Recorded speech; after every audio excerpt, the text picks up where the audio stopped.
செயற்கை அறிந்த கடைத்தும் உலகத்து இயற்கை அறிந்து செயல். செயற்கையில் என்னதான் புதுமைகள், புரட்சிகள், புது கண்டுபிடிப்புகள் இருந்தாலும் உலகத்தினுடைய இயற்கைக்கு மாறுபட்டு வேறுபட்டு திரிவுபட்டு நின்றால் முடிவு அழிவாகத்தான் இருக்கும். நாம் கண்டுபிடித்த கண்டுபிடிப்புகள், இயற்கையினுடைய சீற்றம் இரண்டும் போட்டி போட்டு நம் முன் நிற்கின்றன. இந்த உலகை அழிப்பது யார் என்பதுதான் அவர்களுக்குள் நிலவும் போட்டி. இப்போது நாம் உணவு முறையை மாற்றினோம், பயிர் முறையை மாற்றினோம், வாழ்க்கை முறையை மாற்றினோம். இதனுடைய வெளிப்பாடு பருவநிலை மாற்றம், காலநிலை மாற்றம். இதனால் துருவ பகுதியிலே இருக்கக்கூடிய பனிமலைகளெல்லாம் உருகி கடல் மட்டம் உயர்கின்றது.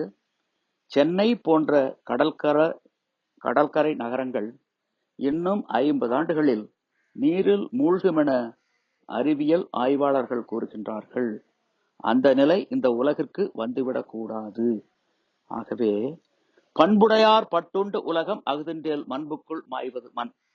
இந்த பரந்த விரிந்த கடலால் சூழப்பட்ட உலகம் இன்னும் ஏன் இருக்கின்றது, ஏங்கிக் கொண்டிருக்கின்றது என்றால், பண்புடையவர்கள் ஒரு சிலர் இம்மண்ணில் வாழ்வதால் தான் இந்த உலகம் இருக்கின்றது, ஏங்கிக் கொண்டிருக்கின்றது, நிலை பெற்று நிற்கின்றது. இல்லையேல் என்றோ அழிந்திருக்கும், ஒளிந்திருக்கும், புதைந்திருக்கும், சிதைந்திருக்கும் என வள்ளுவர் பதிவு செய்கின்றார். இதைத்தான் சிலப்பதிகாரத்திலே குறிப்பிடுகின்றார்கள். ஒரு காலத்தில் குமரி கண்டம் என்ற ஒரு கண்டம் இருந்தது.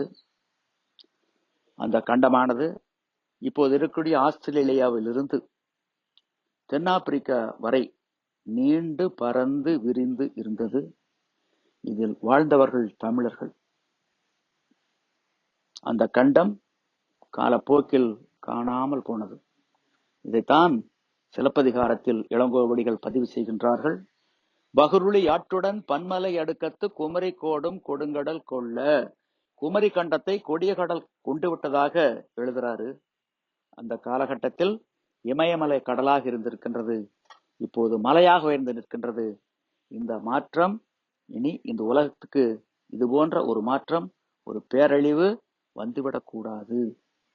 ஆகவே இதையெல்லாம் தவிர்க்க வேண்டுமே. ஆனால் பண்புடையார் பட்டுண்டு உலகம் அகுதின்றேல் மண்புக்குள் மாய்வது மண். இந்த பரந்த விரிந்த கடலால் சூழப்பட்ட உலகம் இன்னும் ஏன் அழியாமல் ஒழியாமல் இருந்து கொண்டிருக்கின்றது, இயங்கிக் கொண்டிருக்கின்றது என்றால் பண்புடையாளர்களால் தான். அப்படிப்பட்ட பண்புடையாளர்களுடைய எண்ணிக்கை குறைந்துவிடக்கூடாது. இது கூட வேண்டும், கூட வேண்டும். இதுவே இந்த உலகத்தை வாழ வைக்கும், வாழ வைக்கும், வாழ வைக்கும் என்பது வள்ளுவரின் பதிவு.